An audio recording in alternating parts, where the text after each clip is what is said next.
Hey, this is John Lee Dumas, the founder and host of Entrepreneurs on Fire. And if you're wanting to learn how to embrace change and navigate through disruption as a leader, then listen to the Leadership is Changing podcast with my good friend, Denis Gianoutsos. He's prepared to ignite. Welcome to Leadership is Changing. Each week, we and our guests provide information and insights through exploring leading change. This is taking your leadership to another level by finding the balance between executive excellence and personal well-being through stories that inspire real change. It's time to adapt in our fast-moving world when leadership is changing with your host, Denis Gianoutsos. Rhonda, Vetere, a massive welcome to you. Thank you, Denis. So proud of you. 500 episodes. Wow. Thank you. Yeah, it's been amazing. And the journey's been really, really cool, but we'll talk about that a little bit later on. Now, for our guests' sake, they would like to know, whereabouts in the world are you today? Today, New York City in America. Today, New York City. Today, yes. Yeah, in America. So do you travel quite a lot?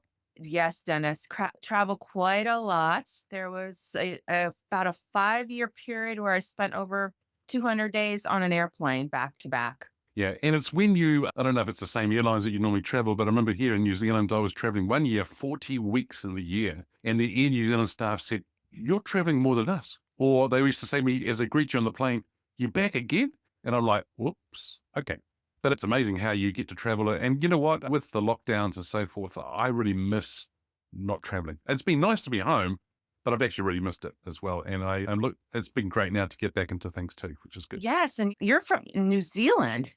And that lockdown for the listeners, awesome. You're in New Zealand today, correct? Yeah. Him. Yeah.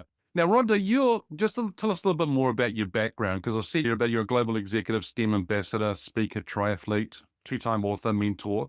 Tell us a little bit more about your background, where you've come from, what you've done, because the listeners would love to hear that. Sure. I've worked since 12 years old, Denis, 23 mergers and acquisitions, intentionally moved industries. So retail, insurance, banking, all in technology, but covered all the industry verticals. And I think that's important because I didn't become siloed in one industry in the world, which is very important from a mindset perspective. From a mindset perspective, because I think there's also probably listeners here saying, hey, I've been in this organization for many years or a few years. When's the right time to move? And why is it important to move industries, as you said? Change management, change is good. A lot of people don't embrace change, Denis. It's good thinking, getting your blinders off, learning new things. And if you don't like what's happening within your company, do something about it. Go somewhere else, learn more. Don't just sit there and think it's okay if something's not.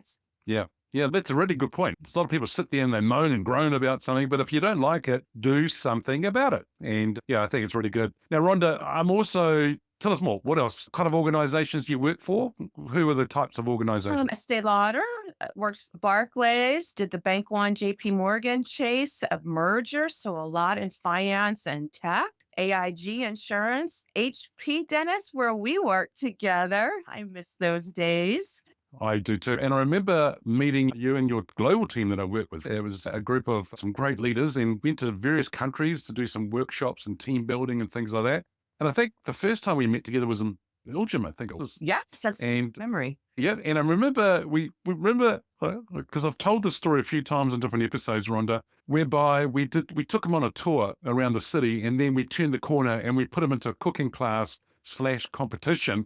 And then there was this big argument that happened because somebody took the chef's hat off and somebody else put the chef hat on. And there was this big blow up. And then I remember you wanting to jump in and I held you back a bit to say, just let it happen. And then we did the debrief afterwards. And some of those guys I've caught up with, they said that they still remember that day and that whole scenario, but what they learned from it. And I don't know, do you remember that day? I remember that day in Belgium. I won't say the gentlemen's names but we did that every trip we went on. We made time for cultural immersion and learning. Again, going back to your other question, why do you move? You put yourself in different positions, and the cooking class was unique to do as a team. And you're right.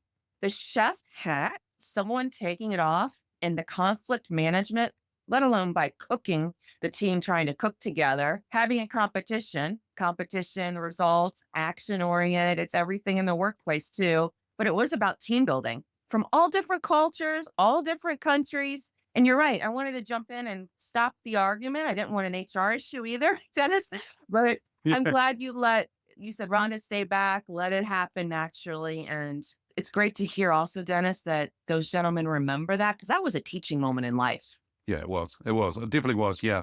Now, when we also met, you had written a book called Enterprise Service Management for Dummies. Yes, Yeah. That was your first book, right? it was. And that was the yellow and black book that still Mm. exists for dummies on how to manage the organization enterprise end to end before ServiceNow was a company, Dennis. Yeah. Yeah. Okay, cool. And now it's known as ServiceNow, right? Yeah. So yeah, it's huge, isn't it? And also you've written some other books. What are those books? Grit and Grind, which is taking all the experiences in the workplace and growing up on how to lead an extraordinary life. So the intent of that book was it was in technology focus. It was about life, all of the business and finance acumen learnings from teaching moments that we just talked about in Belgium. I should have put that in the book now that I think about it, Dennis, but there's Mm. other ones around the country that I talk about from in Korea to in India, but getting people's mindsets to think differently and talking about hard work, Dennis, and not instant gratification, because that's a hot topic in today's society. That's why I'm an ambassador of this field, science, technology, engineering, and math. And my action is through sports. I'm all about action, but I'm not about this instant gratification. And I think that's a lost art. So I wrote that book about working hard. And the cover of that, Dennis, is real cow manure and fertilizer. So I'm trying to illustrate you have to dig deep, go into details, go into your spirit, your soul, think, change, and get your hands dirty. You know what? I mean, I've always looked at you as beautiful, elegant, classy, great person, and real down to earth. And then when I saw the photo on the cover of that book, I was like, Rhonda, what? But then I also know you in the sense that you don't have a problem in rolling up your sleeves and getting in there and making things happen. And so that whole metaphor, analogy, the photograph, I thought, yeah, it's really good. But well, come on. It really just moved me, shifted me a little bit to say, wow. But it also got my attention because then it got me to start thinking about what does it mean and the grit and grind. I think it's a great book. Thank you, Dennis. That means a lot from you. Yeah, I did not want that book with a cover of my face. That's not my style. But I was trying to make that metaphor get dirty. What is this? What's going on? And if people could only smell that cover, Dennis. Yep. Yeah. Imagine smelling it. Yeah, excellent. So you've been recognized for your leadership and influence, and notably one of the top 50 most powerful women in technology by the National Diversity Council over several years. And you've also been involved or been recognized by various magazines, and you've been in the media a lot as well. What are the things that and roles of CIO, CTOs, and things like that? What are you seeing in the world in a sense of a female in executive roles, but in business today? And in other words, what are you talking about on the media when you're meeting with them? Anywhere from artificial intelligence to how does it work, number one, and anywhere from why don't we have more women in this field? I get that question a lot. And I'm trying to shift the paradigm that this STEM field with technology is fun. It's not a bunch of brainiac. It is nerd. It's not just nerds. We're fun. That's why I came out with this fashion line and donated all proceeds to charities to get the next generation involved in us. And I'm so passionate about that. And I talk about also why you need a mentor out of your own industry to help you and challenge you and not be pigeonholed. So I talk about that also to anyone that will listen. And because that's a very important aspect of life. And also change management, which you mentioned. Why did you move? What did you learn?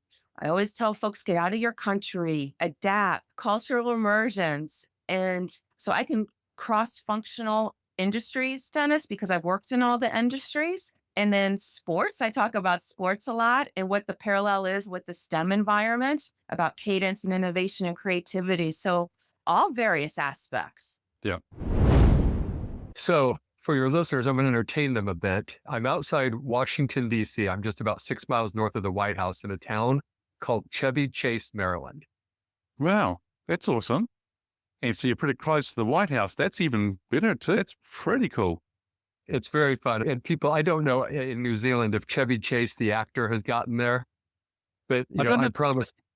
Yeah, I know what you mean. And so I think we actually even had a restaurant here as well called Chevy Chase, but that's pretty cool. That's, the town came first. I always like to clarify. yeah, exactly. Yeah, that's true. Okay, cool. Good to know. And so that's where you are in this part of the world. Now, I've given the listeners a little bit of an introduction to you. What we'd like to know, Jim, is a little bit more about you, about your background. What would you like to share?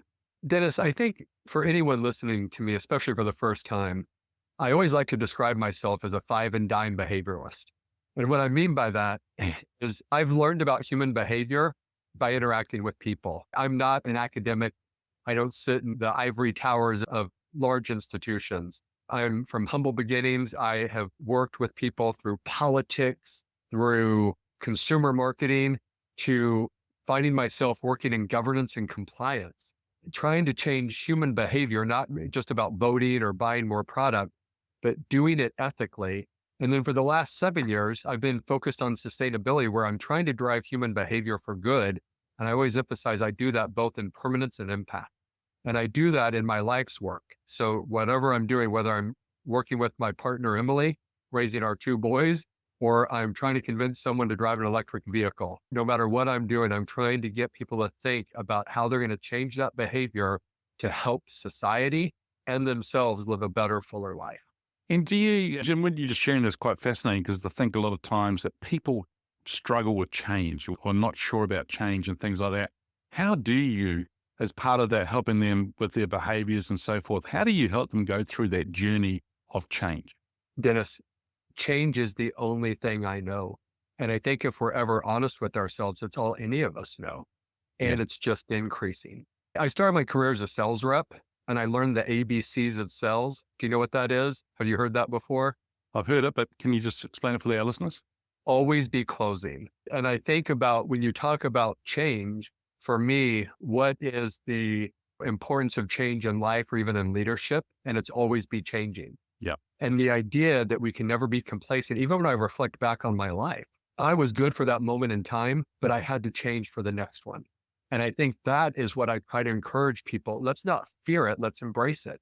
Let's be ready for it. And when it comes, we need to trust ourselves that we can adapt and evolve to where we need. I love that. I really do, because I think change is constant. We know that it is, and it's always happening. And the thing here for us is that we need to be always changing. And Jim, I think that, as you're saying, we go through change and embracing it is really important. But I think also that while we're going through that change, we're probably even preparing ourselves for the next change as well. But we probably don't actually understand that properly at first. Yep. Spot on. The other context I always try to talk about, right, is we're human.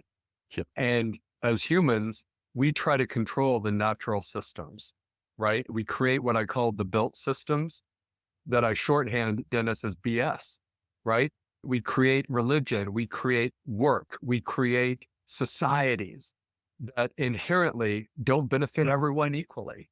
And so I'm thinking about where we are today as a society. We have to cut the BS by stepping into it and changing it so that it is helping everybody and it's not just a few. So I do believe we don't know what we're doing because we don't know where we're headed, but the certainty of that versus the clarity of we're moving forward is the important aspect of what we need to be embracing as we're heading to the change room. And I love you said this, Dennis. Sometimes we're changing without even knowing it, and it's preparing us for. Yeah, that's great. I think that's really cool, because there's probably somebody listening to this episode right now, whether it's right when we go live and release it, or maybe further on down the track, and they're probably facing some change right now. And even if I think about large organizations in the IT sector going through some massive layoffs and things like that, people are being faced with change. Now, the thing here is when we're in the midst of it, it's quite scary for some people because it's that unknown, the ambiguity, where we're going. What can people do, in your thoughts and opinions and your experience, to help them ease that tension or ease that nervousness or and anxiety and so forth, to help them through change? Any ideas? Yes. And Dennis, I'll get very personal with you. In December of 2019, I decided to leave a job that I loved and everyone said I was perfect for, because I had come through and overhauled basic programs of environmental, social, and governance for the pharmaceutical company AstraZeneca. And I didn't just make minor changes. I took programs that either were non-existent or legacy and transformed each of the ES and G into global industry leading. And I did it within 3 years. So it truly was neck-breaking speed. Everyone said, how did you do it? And I did it by inspiring other people to accept their powers of change. And then when I got to that point, I realized I had done all I could. We had the 10-year strategy. So what was I going to do? I accepted a buyout, and it was going to happen in May of 2020. We were going to wait to announce it. But in January of 2020, we started hearing about a small little virus in China that eventually shut the entire world down. So my beautiful plan of transitioning and leaving, I wanted to stay with because I knew I had to trust my gut. But I went through a very sad period of personal crises and identity, because I went from top of the world transformation change agent to the world shutting down and me being locked in my home as an extrovert. And I had to personally start to change and start to identify. So when change was happening to me that I had asked for, it felt as though it was all out of control.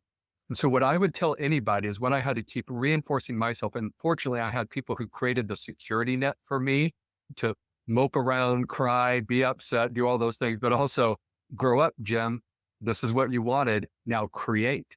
And that's where I was born to build and create, not sustain and maintain. That's not who I am. So anyone going through change right now, what I always come back to is realize change is happening around you, but the amazing part of who you are and what you are hasn't changed.